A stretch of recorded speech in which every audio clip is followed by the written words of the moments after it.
Shalom anak-anak sekalian.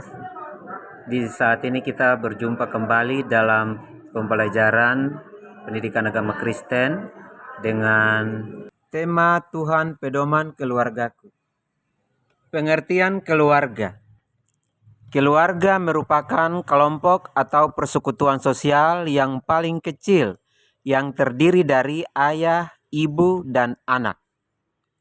Keluarga terbentuk apabila ada ikatan darah, perkawinan, atau adopsi. Keluarga juga merupakan suatu persekutuan yang berawal dari dua orang yang berbeda jenis kelamin yang diikat dalam ikatan pernikahan.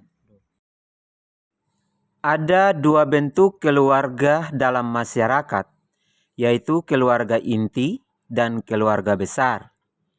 Keluarga inti yaitu kelompok yang terdiri dari ayah, ibu, dan anak-anak.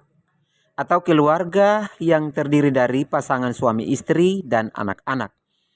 Keluarga besar yaitu kelompok yang terdiri dari semua orang yang berketurunan dari kakek dan nenek yang sama, termasuk masing-masing suami dan istri.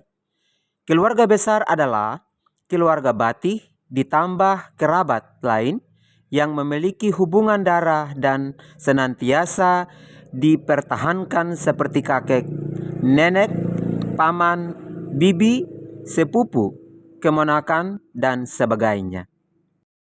Fungsi keluarga.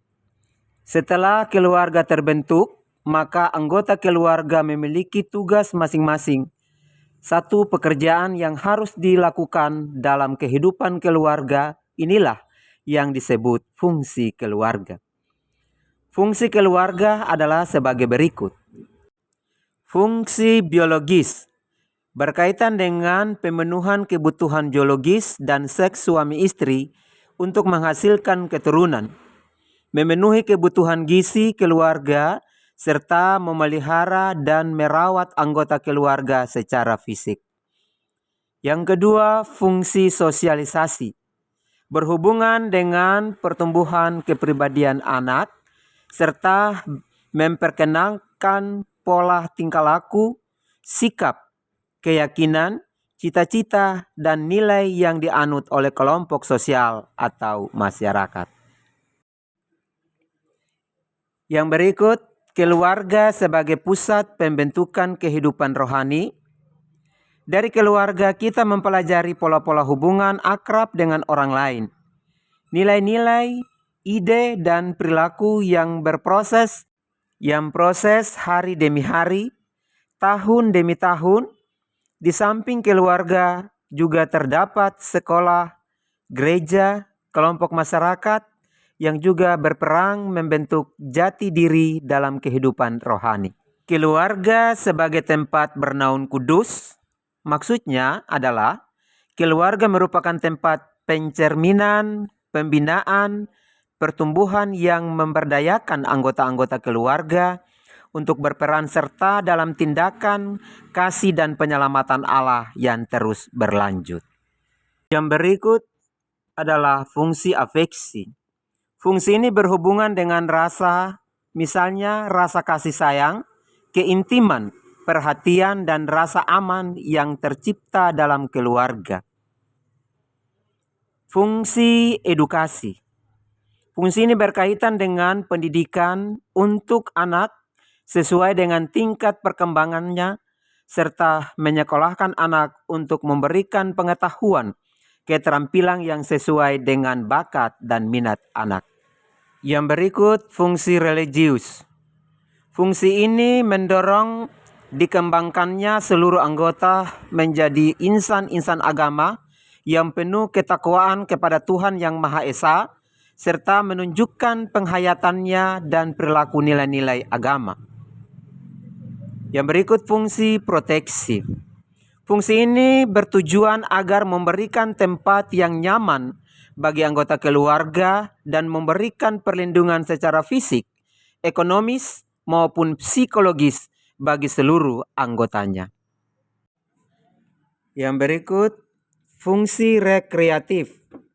Fungsi ini bertujuan untuk mencari hiburan, memberikan suasana yang segar dan gembira dalam lingkungan keluarga.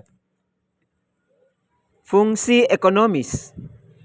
Fungsi ini juga berkaitan dengan orang tua yang mencari sumber-sumber penghasilan untuk memenuhi kebutuhan keluarga dan pengaturan penggunaan penghasilan keluarga untuk memenuhi kebutuhan keluarga. Fungsi status sosial. Fungsi ini keluarga akan mewariskan kedudukannya kepada anak-anaknya karena kelahiran anggota keluarga biasanya dihubungkan dengan pemberian status ini. Selain fungsi keluarga yang sudah diuraikan di atas, secara khusus menurut iman Kristen, fungsi keluarga seperti diharapkan dalam kitab suci orang Kristen sebagai teman sekerja Allah dalam mengelola alam semesta dan segala isinya. Manusia diciptakan sesuai dengan gambar dan rupa Allah atau imago Dei. Artinya, manusia merupakan perpanjangan tangan Tuhan di bumi untuk menjaga seluruh ciptaan Tuhan, termasuk di dalamnya hubungan antara sesama dan alam. Setiap manusia, keluarga bertanggung jawab untuk menciptakan relasi yang baik dengan sesama dan menjaga kelestarian alam. Misalnya dengan memanfaatkan hasil alam secara bijak untuk memenuhi kebutuhan sehari-hari, menjaga kebersihan dan keindahan alam, ramah terhadap lingkungan, dan sebagainya.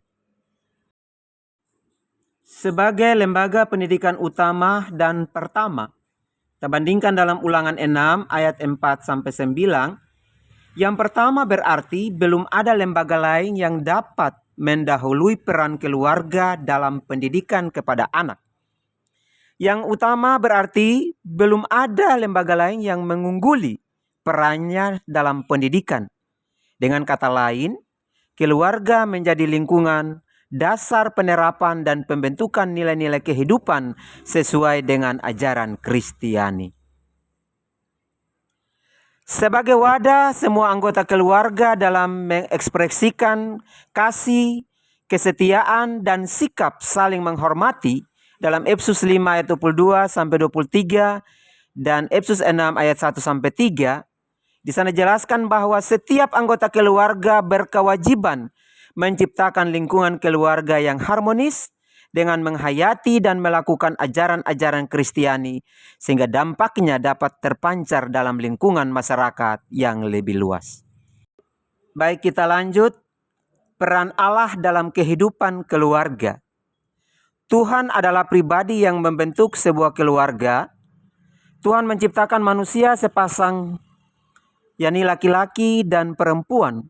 Dalam Kejadian pasal 2 ayat 21-25, manusia diciptakan berbeda tetapi satu kesatuan.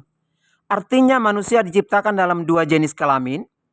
Manusia sama dengan sehakikat, namun diciptakan dengan fungsi yang berbeda-beda agar saling mengasihi dan melengkapi karena manusia saling membutuhkan satu sama yang lain.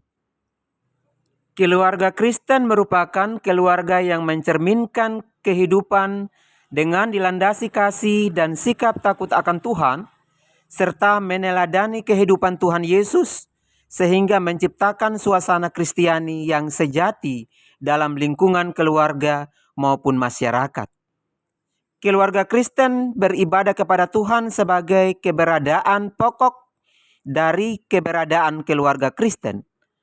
Beribadah kepada Tuhan berarti semua anggota keluarga berdoa dan melayani Tuhan setiap hari sehingga bertumbuh dalam cinta kasih Tuhan yang semakin mendalam.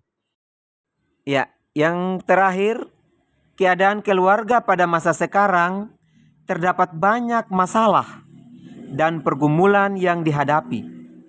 Angka perceraian yang meningkat, banyaknya kasus perselingkuhan, keluarga yang tidak memiliki anak, banyak anak yang hidup dengan orang tua tunggal, bahkan banyak anak remaja yang terjerumus dalam jebakan narkoba dan minuman keras karena sendi-sendi kehidupan keluarga Kristen yang hancur. Berkaitan dengan hal tersebut, maka keluarga Kristen pada masa kini perlu menyadari perannya dengan cara memperlakukan nilai-nilai kehidupan baik secara alkitabiah maupun teologis, sehingga menjadi perpanjangan peran Allah dalam kehidupan keluarga Kristen secara utuh. Demikian pembelajaran kita di hari ini. Selamat pagi dan shalom.